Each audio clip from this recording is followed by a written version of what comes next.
Amnesty International says its mission has discovered that extrajudicial killings are commonplace. The video also shows the aftermath of a Boko Haram raid on a village. This is apparently where nearly 100 people were killed by militants and scores of houses and buildings were destroyed.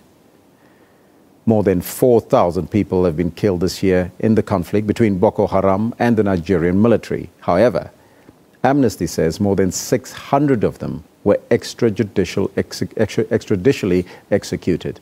Now, in April, Boko Haram shot to global notoriety after abducting more than 200 schoolgirls from Chibok in northeastern Nigeria. Boko Haram has staged attacks on villages in the remote northeast since 2009. This, it aims to create a strict Islamic State. Now, to expand on the story, we're joined in studio by Amnesty International's Africa Director for Research and Advocacy, Netsanet Belay. Mr. Belay, good morning to you and welcome to AM News. Thank you very much. Now, the shocking material that we just saw, it is absolutely shocking. How did you compile it? Well, we've been on research mission to Nigeria several times, including as early as this month, early July. We've also we collected these videos and testimonies on the ground from people and families of victims themselves. We've also talked to military personnel who've shared with us and confirmed some of the elements depicted in the footage on account of anonymity, obviously. And then we've done our own verification, obviously. What is your reaction to the footage that we've seen? Well, we're extremely outraged by what we've seen. This is not the first time that Amnesty International has documented and published such mass gross atrocities being committed by Nigerian military and the so-called Civilian Joint Task Force, which is a state-sponsored militia. We've also condemned the ruthless and brutal attacks by Boko Haram ongoing at this stage as well.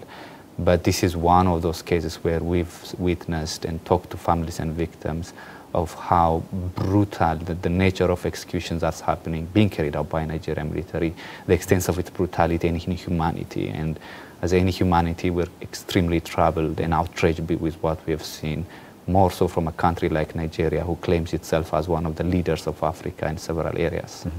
Now, we've seen the military uniforms, but how sure are you that those are military personnel executing these people? But we're absolutely certain. We would not have gone public unless we verified elements depicted in the footage. We've started, obviously, by analyzing the video footage itself. We've done the latest available technology to look into various elements of it. We've extracted the audio itself and done our own analysis. And based on that, we've talked to eyewitnesses as well, who was actually at the scene of the crime, military personnel who were part of the operation itself, who shared with us anonymity.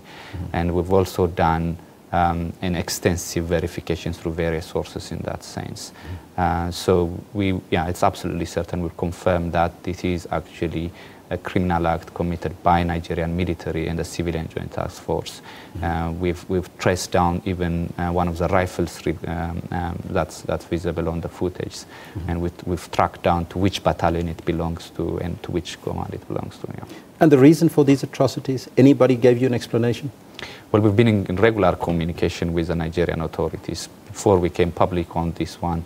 In the same way as we do in the past, we've written to the Nigerian authorities, this time around actually, including to the President himself, and the Attorney General, the National Security Advisor, the Defense Headquarters, and etc. We were hoping to receive a reply before we went public. We didn't receive anything apart from an acknowledgement from one of the authorities. But we've learned yesterday that the Defense Headquarters have publicly disassociated itself from these acts. Which is in a consistent pattern we've seen in the past. We've also heard that they've claimed to have initiated investigation into these allegations. We welcome that, but we believe that that's far from adequate. We believe that actually, given by the previous practices which we've seen from the Nigerian military, it cannot independently and thoroughly investigate this allegation as it's implicated in some of these atrocities we're calling. So we're still calling for an impartial, independent, thorough investigation by the Nigerian authorities. The victims in the footage, are they militants or are they civilians? And it's a two-part question, really, because the next question would be, can this relate to war crimes? We believe so. I mean, both the consistent patterns of crimes we're seeing on both sides of the conflict, Boko Haram and the Nigerian military, does amount to war crimes and crimes against humanity. The intensity of the conflict itself is clear and visible that Nigeria is engaged in a non-international armed conflict. Both parties are obliged to adhere to international humanitarian law and rules of engagement. We believe that both actions on both sides is not failing up to these obligations. Particularly this very incident that we're seeing, which involve extrajudicial execution of a brutal nature, incommunicado detentions, arbitrary arrests and detentions, and etc. These are all, clearly crimes that amount to war crimes. To the first part of my question, are these militants or are these civilians? Well, we verified that most of the individuals and the victims who were executed in this manner were detainees recaptured after Boko Haram attacked one of Nigeria's barracks in the northeast in Maiduguri, the Gibo barracks. And so these were detainees held by the Nigerian military for some time on suspicion of links with Boko Haram, but were later on executed in this manner. But we cannot verify whether these individuals are really linked to Boko Haram or members of Boko Haram. And we do not believe the Nigerian authorities have done any due process or judicial process to verify whether they're implicated in this case. In any case, nothing justifies such a brutal execution. These are military personnel linked to these atrocities, but how capable is Boko Haram, the militants, of war crimes as well? Amnesty International unequivocally condemns, and we believe that Boko Haram is responsible for war crimes and crimes against humanity. It's a bloody insurgency that's engaged in ruthless attack against individuals. They continue to do so. As we speak, civilians are suffering a heavy blunt of attacks from Boko Haram in Damboa, in Bama, and etc. And so there's no question Boko Haram is responsible for crimes and war crimes against humanity. Now, you did indicate that you are in communication with the Nigerian government. Their response thus far?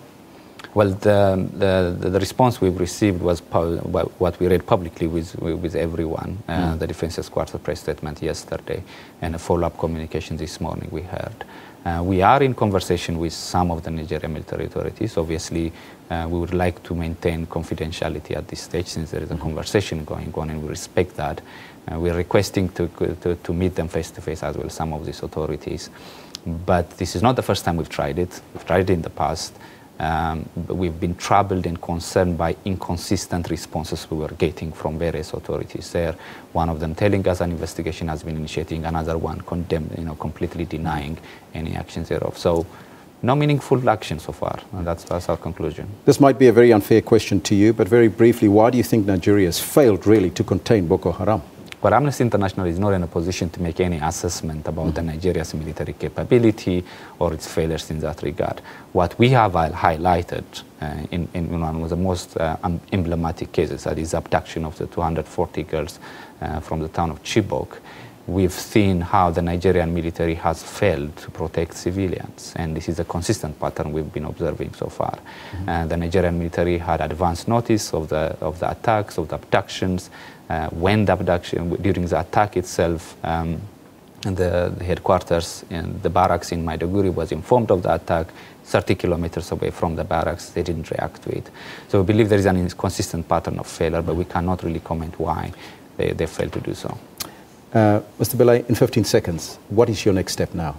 Our next step is to continue to engage the Nigerian authorities to ensure that they in the first place, publicly condemn these attacks and ensure that an independent, impartial, and thorough investigation is carried out, failing which we're also calling on the international community to intervene, put pressure on the Nigerian authorities to do so, if not intervene in ensuring that such investigation happens. Mr. Belay, thank you so much for coming in Pleasure. and talk to AM News. Thank you. Now that was Amnesty International's Africa Director for Research and Advocacy, Netsanet Belay. Now that's your news this hour.